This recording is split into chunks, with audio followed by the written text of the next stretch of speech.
I like the Crochet Cast On because it matches the standard bind off perfectly, which makes it ideal for scarves and other pieces that you want the bind off and cast on edges to match.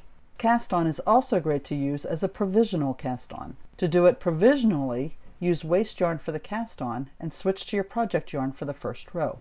To do the crochet cast on, you'll need the knitting needles and yarn required for your project, a crochet hook of the same diameter or a little bit larger than your knitting needle, and if you're doing a provisional cast on, you will need waste yarn approximately the same size as the yarn required for your project.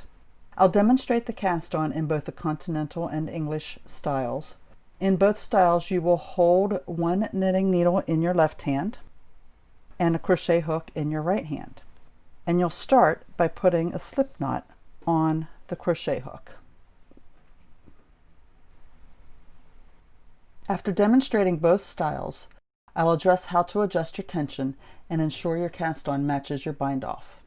To do the crochet cast on in the Continental style of knitting, which means you're holding your working yarn in your left hand, you are going to hold your crochet hook in your right hand and put the slip knot on the crochet hook.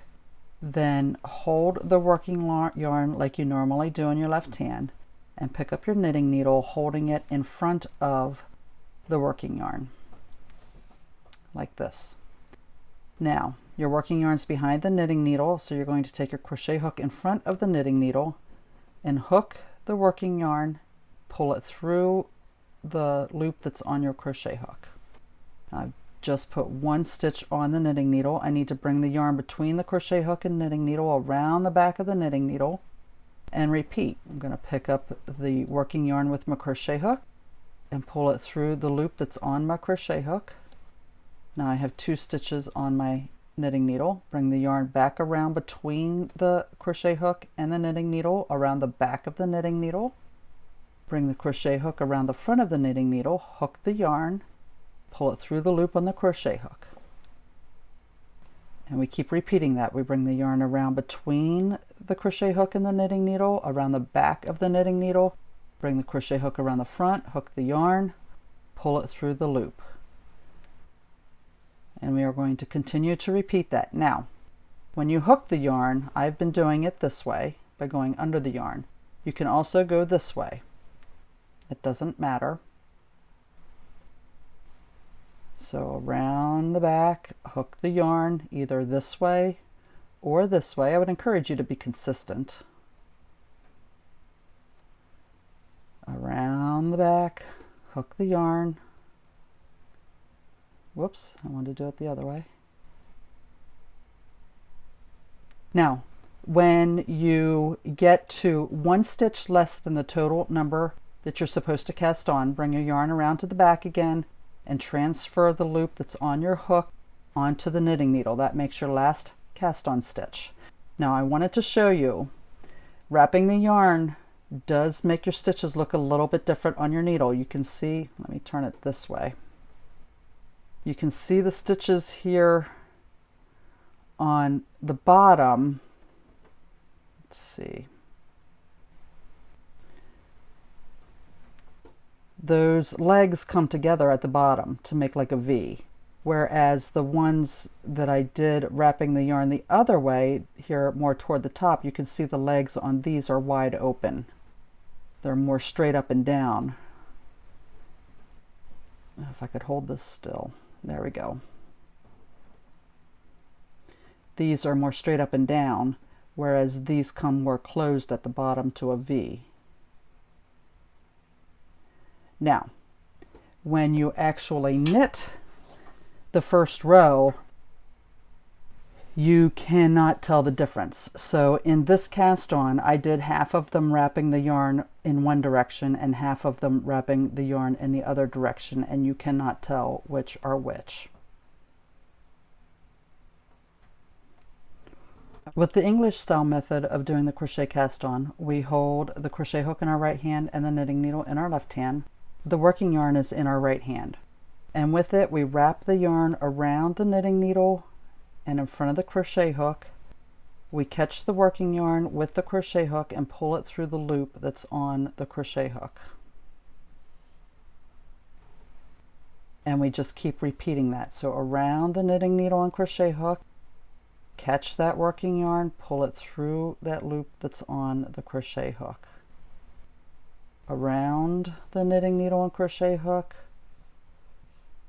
catch that working yarn with the crochet hook and pull it through the loop.